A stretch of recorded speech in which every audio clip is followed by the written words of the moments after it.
Language acquisition or language learning. Do we learn languages or do we acquire them?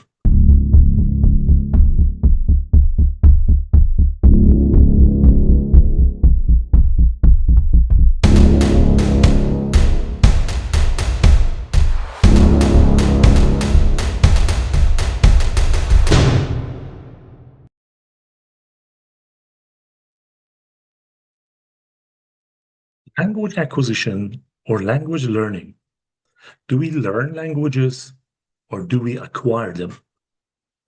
Language learning is not like learning other sciences like physics, chemistry, biology. Language learning is, in fact, acquisition. We acquire the language.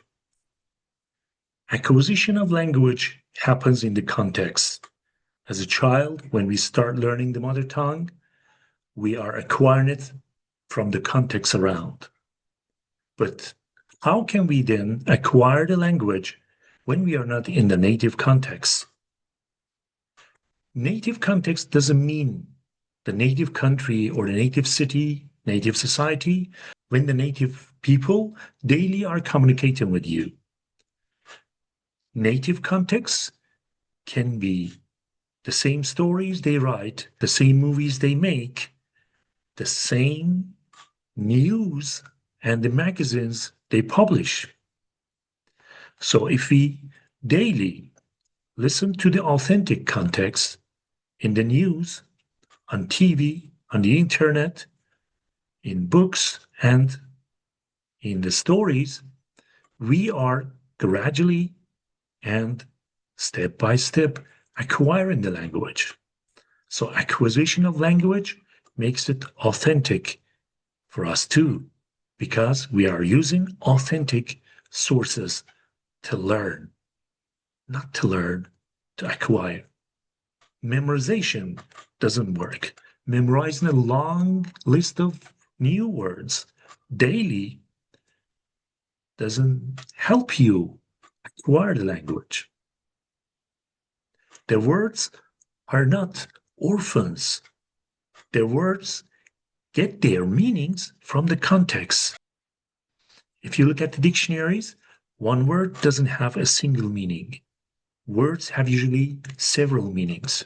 Several meanings are extracted from different contexts. They have even some meanings that are potential, which means in the dictionary you cannot find.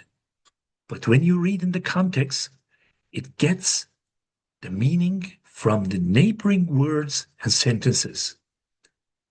So learning a list of the words in any language doesn't help you to master that language. You have to use authentic sources. Authentic sources for acquiring the language doesn't mean necessarily a native country, English-speaking country, or German-speaking country. It means authentic context, like stories.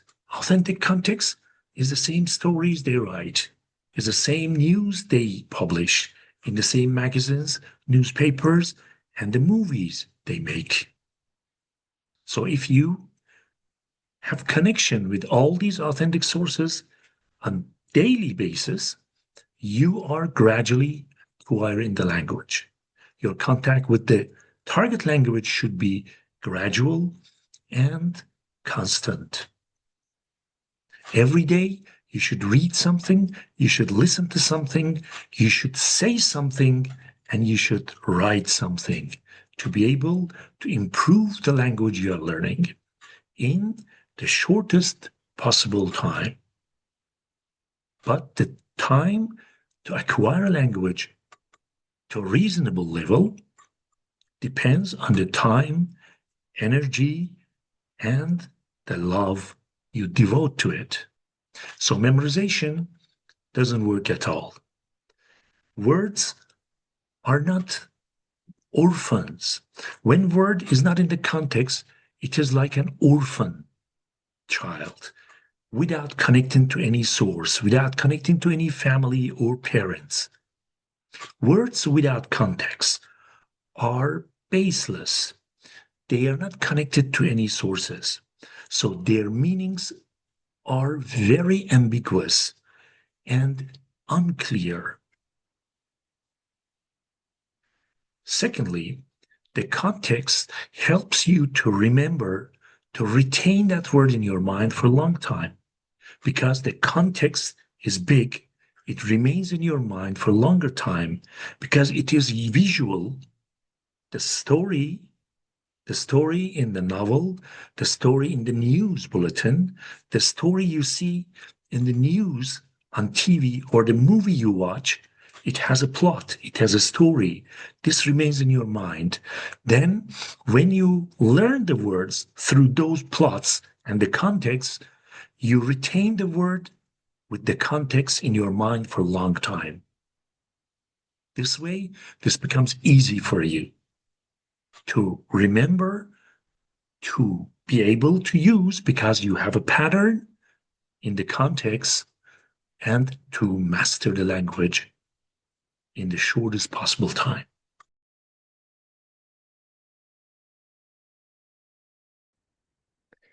Another tip that you need to consider in acquiring a language is avoiding translation. Translation is useful for those people who want to be translators. If you want to learn and acquire language and to speak it, to understand it, and to communicate with the speakers of that language, then you have to avoid translation. Translation makes learning process slower in your mind and it elicits more energy from you. If you translate anything you read or when you listen to into your mother tongue to understand, and if you translate whatever you think into from mother tongue into the target language, this has two main problems. One is slowing down the process of speaking and understanding, comprehension and production, reception and production get slower. You use a lot of energy. You get tired after a short time of speaking in the same target language. The second disadvantage of this kind of translation is that your mother tongue affects the target language. You are using the same patterns you use in mother tongue to create the patterns in the target language, while most of the time this gets into trouble or misunderstanding even.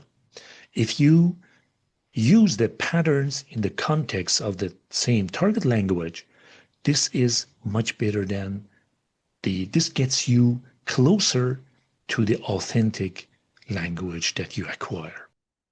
There are some patterns in the target language that we don't use in our mother tongues.